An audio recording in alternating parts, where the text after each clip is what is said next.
ಚೂತನ್ಯಗ್ರೋಧ ಪಲ್ಲವಾಹ. ಅಶ್ವತ್ಥ ಹೇಳೋದು ಒಂದು ಬಹಳ ಶ್ರೇಷ್ಠವಾದಂತಹ ವೃಕ್ಷ. ಇನ್ನು ನೆಗ್ರೋಧ ಹೇಳೋದು ಕಿರುಗೋಳಿ ಅಂತ ಹೇಳ್ತೇವೆ, ಅದು ಅಶ್ವತ್ಥ. ಔದುಂಬರ ಹೇಳೋದು ಅತ್ತಿಯ ವೃಕ್ಷ. ಚೂತ ಹೇಳಿದ್ರೆ ಈ ಮಾವಿನ ಎಲೆಗೆ ಹೇಳ್ತೇವೆ. ಇದಿಷ್ಟು ಕೂಡ ಲೌಕಿಕವಾಗಿ ಅಂದ್ರೆ ಈಗಿನ ವಿಜ್ಞಾನ ಅಂತ ನೀವು ಏನ್ ಹೇಳ್ತೀರಿ, ಈ ವಿಜ್ಞಾನದಲ್ಲಿ ಹೆಚ್ಚಿಗೆ ಆಕ್ಸಿಜನ್ ಅನ್ನು ಕ್ರಿಯೇಟ್ ಮಾಡುವಂತಹ ಒಂದು ವೃಕ್ಷಗಳು ಇವು.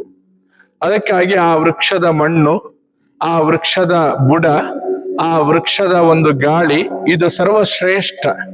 ಅದಕ್ಕಾಗಿ ವಿಶೇಷವಾಗಿ ಹಿಂದಿನ ಕಾಲದಲ್ಲಿ ತೋರಣ ಕಟ್ಟಬೇಕಾದ್ರೆ ಒಂದು ಅಶ್ವತ್ಥ ವೃಕ್ಷದಿಂದ, ಇಲ್ಲ ಔದುಂಬರ ವೃಕ್ಷದ ಎಲೆಗಳಿಂದ, ಇಲ್ಲ ಮಾವಿನ ವೃಕ್ಷದ ಎಲೆಯಿಂದ, ಇಲ್ಲಾಂದ್ರೆ ಗೋಳಿ ಅಂತ ಹೇಳ್ತೇವೆ ಆಲದ ವೃಕ್ಷದಿಂದ, ಇಲ್ಲ ಅಂದ್ರೆ ಕಿರುಗೋಳಿ ಅಂತ ಹೇಳ್ತೇವೆ. ಈ 5 ವೃಕ್ಷದ ಪತ್ರೆಗಳನ್ನು, ಎಲೆಗಳನ್ನು ಬಳಸಿ ತೋರಣವನ್ನು ಮಾಡ್ತಾ ಇದ್ರು. ಅದರಿಂದ ಬ್ಯಾಡ್ ನೆಗೆಟಿವ್ಸ್ ಅಂತ ಏನಿರ್ತದೆ ಅದು ಕೂಡ ನಾಶ ಆಗೋದ್ರ ಜೊತೆಗೆ ಮನುಷ್ಯ ಬಿಡೋದು ಬರೀ ಕೆಟ್ಟದನ್ನೇ, ಅವನ ವಿಚಾರನೂ ಕೆಟ್ಟದೇ ಇರ್ತದೆ. ಅವನು ಬಿಡುವಂತಹ ಒಂದು ಗಾಳಿ ಏನಿದೆ ಅದು ಕೂಡ ಇಂಗಾಲದ ಡೈಆಕ್ಸೈಡ್ ಅಂತ ಹೇಳ್ತೇವೆ.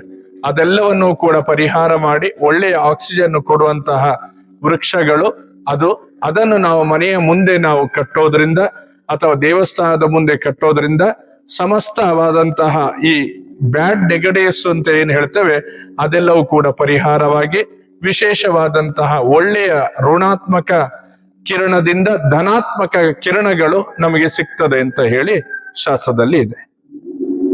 ಜೈ ಮಹಾಕಾಲ್.